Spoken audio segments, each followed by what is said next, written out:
धनंजय मुंडे ने महाराष्ट्र का मंत्री पद छोड़ दिया है। सीएम फडणवीस के कहने पर उन्होंने इस्तीफा दे दिया।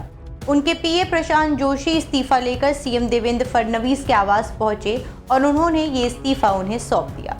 फडणवीस ने उनके इस्तीफे को स्वीकार भी कर लिया है। नमस्कार, आपका स्वागत है डेली 24 भारत में। मैं हूं आपके साथ अदिति। एनसीपी अजीत पवार गुट के नेता और महाराष्ट्र सरकार में मंत्री धनंजय मुंडे ने आज मंत्री पद से इस्तीफा दे दिया। धनंजय राज्य के खाद्य एवं नागरिक आपूर्ति मंत्री थे।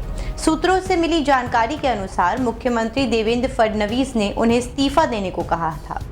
बीड में सरपंच की हत्या मामले में नाम जुड़ने के बाद सरकार पर लगातार उनके इस्तीफे का दबाव बन रहा था।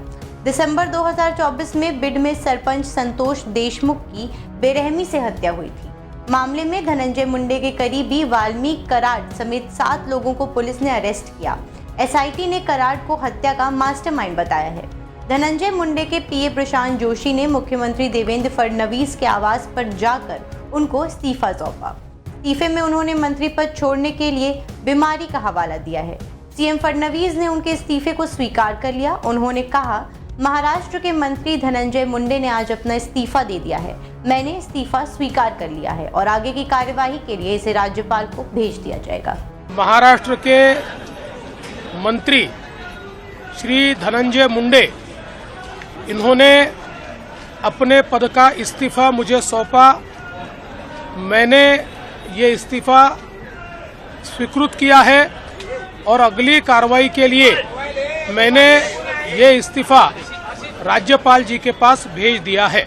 आइए अब जानते हैं कि पूरा मामला क्या है। घटना 9 दिसंबर 2024 की है। वाल्मीकि कराड ने बीड में मौजूद एक रिन्यूएबल एनर्जी कंपनी अवाडा के भूमि अधिग्रहण अधिकारी से 2 करोड़ की फिरौती मांगी थी, जिसके बाद बीड जिले के मासाजोग गांव के सरपंच संतोष देशमुख जबरन वसूली की एक कोशिश को रोक रहे थे।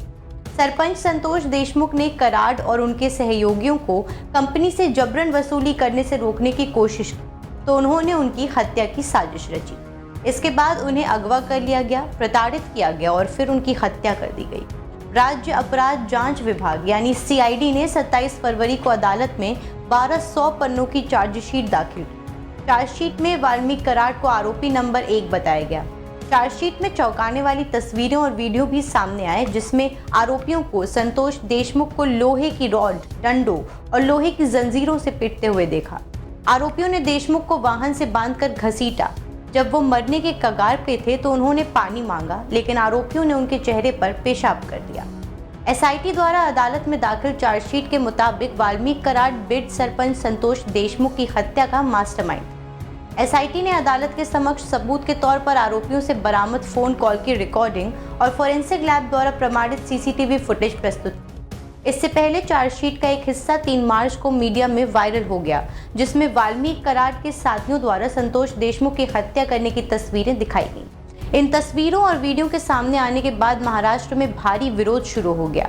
मराठा संगठनों ने बीड जिले में बंद का आह्वान किया। जन आक्रोश बढ़ने पर धनंजय मुंडे के इस्तीफे की मांग तेज हो गई, जिसके बाद जनता की प्रतिक्रिया को भांपते हुए मुख्यमंत्री देवेंद्र फडणवीस ने अजीत पवार, प्रफुल्ल पटेल, राकांपा महाराष्ट्र प्रमुख सुनील तटकरे, धनंजय मुंडे और भाजपा राज्य प्रमुख और राजस्व मंत्री चंद्रशेखर बावनकुले के साथ बैठक की। सरपंच की हत्या, अवाडा कंपनी से पैसे ऐंठने की कोशिश और फर्म के सुरक्षा गार्ड पर हमले जैसे 3 मामलों में आरोपियों पर महाराष्ट्र संगठित अपराध नियंत्रण अधिनियम लगाया गया। इस मामले में अब तक 7 लोगों की गिरफ्तारी हो चुकी है, जबकि एक आरोपी अभी भी फरार है। कराड के अलावा गिरफ्तार अन्य आरोपियों में सुदर्शन घुले, विष्णु चाटे, जयराम चाटे, महेश केदार, सिद्धार्थ सोनावड़े, सुधीर सांगले और प्रतीक घुले शामिल हैं। कृष्णा अंधाले इस मामले में वांछित आरोपी है। मृतक की बेटी वैभवी देशमुख ने अपने पिता के लिए न्याय की मांग की। बता दें कि वाल्मीकि कराड परली नगर पार्षद का पूर्व नगर पालिका अध्यक्ष है और मंत्री धनंजय मुंडे का कट्टर समर्थक बताया जाता है। धनंजय मुंडे अजीत पवार की अगुवाई वाली राष्ट्रवादी कांग्रेस पार्टी यानी एनसीपी के बड़े नेता हैं।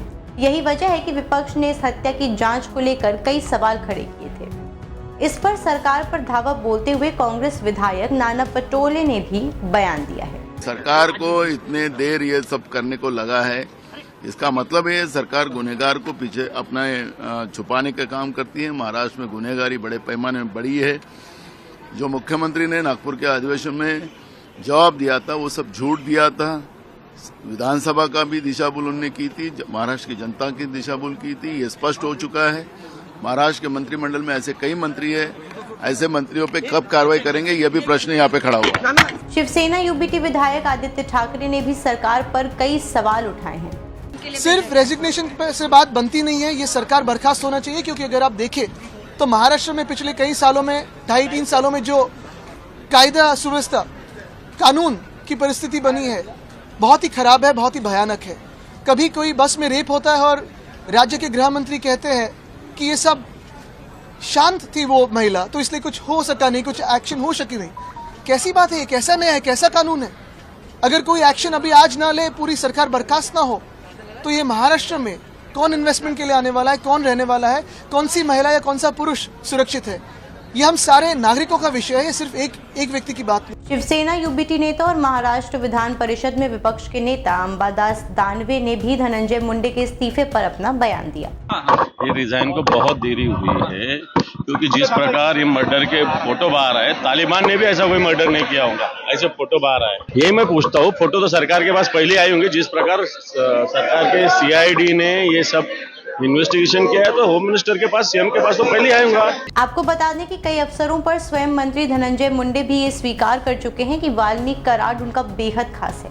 अब संतोष देशमुख की हत्या के बाद सोशल मीडिया पर वायरल हुई तस्वीरों से धनंजय मुंडे के इस्तीफे को लेकर सरकार पर दबाव बढ़ रहा था। अंततः उन्होंने अपना इस्तीफा दे दिया। इस्तीफे को लेकर ऐसा कहा जा रहा है कि सरकार उनके इस्तीफे की वजह बीमारी को बताएगी। धनंजय मुंडे को बेल्स पॉल्सी नामक बीमारी हो गई है, जिससे उन्हें लगातार बोलने में दिक्कत हो रही है। तो अब सवाल ये उठता है कि क्या धनंजय मुंडे का इस्तीफा सिर्फ एक संयोग है या फिर महाराष्ट्र की राजनीति में कोई बड़ा बदलाव आने वाला है? क्या महाराष्ट्र में महायुति सरकार किसी बड़े संकट की ओर बढ़ रही है? पर अभी कुछ कह नहीं सकते। फिलहाल के लिए इतना ही। आगे की जानकारी के लिए देखते रहें डेली 24 भारत।